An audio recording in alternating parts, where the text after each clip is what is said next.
Avtorici sta na Akademiji za likovno umetnost in oblikovanje v Ljubljani najprej študirali slikarstvo in nato pri profesorju Lojzetu Logarju opravili še magistrski študij grafike.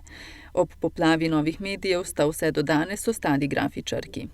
Z razstavo Dve v vrsto želita pokazati, kako se njuno delo na več ravneh prepleta in dopolnjuje. V Galeriji Krško sta se poigrali z mislijo, da se poznata že zelo dolgo časa.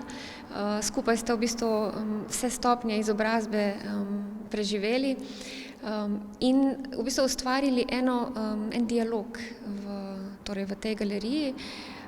Začeli sta si med seboj izmenjavati svoje matrice, ideje, v bistvu sta veliko komunicirali in nekako se je njuno delo, ki je nasploh malce drugačno, začelo v bistvu prepletati med seboj.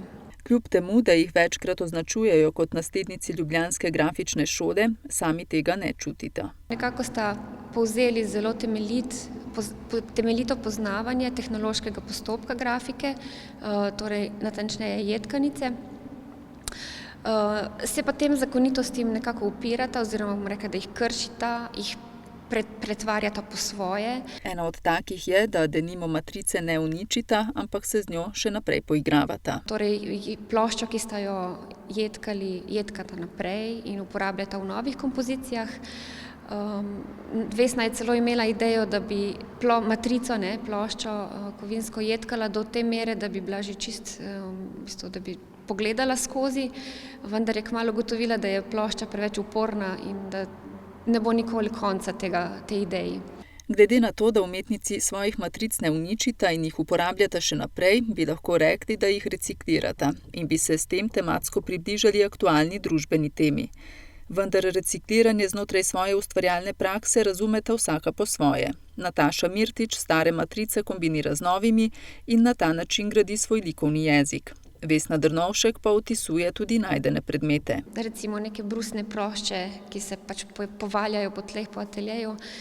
Potem je ena zelo zanimiva zgodba, kako je opazovala neko kremo od Niveje, neko tubo na cesti, ki jo je že 100-krat povozil avto in potem se je spomnila, da bi to seveda ona odtisnila, je dala lepo v prešo in potem je opazovala, kako se je še tisto mečkino kreme iztisnilo ven lepo in se v bistvu prepojilo s papirjem. Lahko bi dejali, da je način dela Vesne Drnovšek precej bolj eksperimentalen, medtem ko so dela Nataše Mirtič bolj fokusirana in dovršena. Vesna zase pravi, da je bolj slikarka, čeprav je grafičarka. Tudi kako uporablja barve, ki jih meša, recimo, so izredno na slikarski način.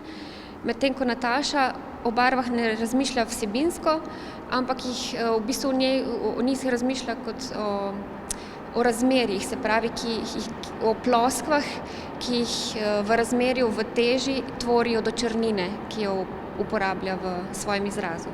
Razlike med avtoricama zaznamo tudi v motiviki. Nataša Mirtič se ne opredeljuje toliko na vsebino, njo v bistvu zanimajo, recimo tudi, ko uporablja neke prepoznavne znake, kot so znaki za recikliranje ali pa pisava, ona vedno razmišlja o tem, kako bi to spremenila v likovni znak. Medtem ko Vesna Drnovšek pa upodablja človeško figuro in vanjo vnaša vsebino, se pravi, nekako nagovarja s to človeško figuro o odtujenosti, v bistvu v nekih bivanjskih temah, ki pa izhajajo iz njenega vsakdana. Umetnici sta v preteklosti že nekajkrat sodelovali na skupinskih razstavah. S pripravo razstave Dve v vrsto pa sta si odprli možnost, da vsaka na novo razišče premise svojega dela. Razstava Dve v vrsto je v Galeriji Krško na ogled do 13. oktobra.